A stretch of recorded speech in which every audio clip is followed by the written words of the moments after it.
கர்த்தருடைய சமூகத்தில் வாசமாயிருக்கிறவர்கள் திருப்தியாக சாப்பிடவும் நல்ல வஸ்திரங்களை தரிக்கவும் அதன் வியாபாரம் அவர்களை சேரும். எப்படிப்பட்ட ஆசீர்வாதம் பாருங்களேன் எரிக். ஃபெலிக்ஸ், இதற்கு ஒரு விளக்கத்தை நான் கொடுக்கிறத விட இயேசுவின் வார்த்தைகளை திரும்ப நான் வாசித்தாலே தேவன் நமக்காக வைத்திருக்கிற இந்த ஆசீர்வாதம் எப்படிப்பட்டது என்பதை நீங்கள் தெரிந்து கொள்வீர்கள். ஆகையால் எண்ணத்தை உண்போம், எண்ணத்தை குடிப்போம் என்று உங்கள் ஜீவனுக்காகவும், எண்ணத்தை உடுப்போம் என்று உங்கள் சரீரத்துக்காகவும் கவலைப்படாதிருங்கள்.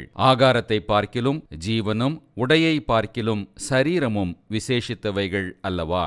ஆகாயத்து பட்சிகளை கவனித்து பாருங்கள். அவைகள் விதைக்கிறதுமில்லை, அறுக்கிறதுமில்லை, களஞ்சியங்களில் சேர்த்து வைக்கிறதும் இல்லை. அவைகளையும் உங்கள் பரமபிதா பிழைப்பூட்டுகிறார். அவைகளை பார்க்கிலும் நீங்கள் விசேஷித்தவர்கள் அல்லவா?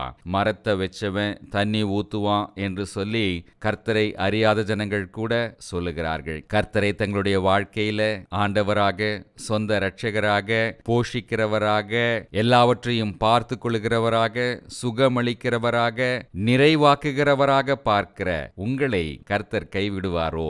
கைவிட மாட்டார். விசுவாசியுங்கள், விசுவாசமான வார்த்தையை பேசுங்கள், மற்றவர்களை உற்சாகப்படுத்துங்கள். உங்களுக்கும் மற்றவர்களுக்கும் நீங்களே ஆசீர்வாதமாயிருப்பீர்கள். இது உங்கள் வெற்றியின் நாள்.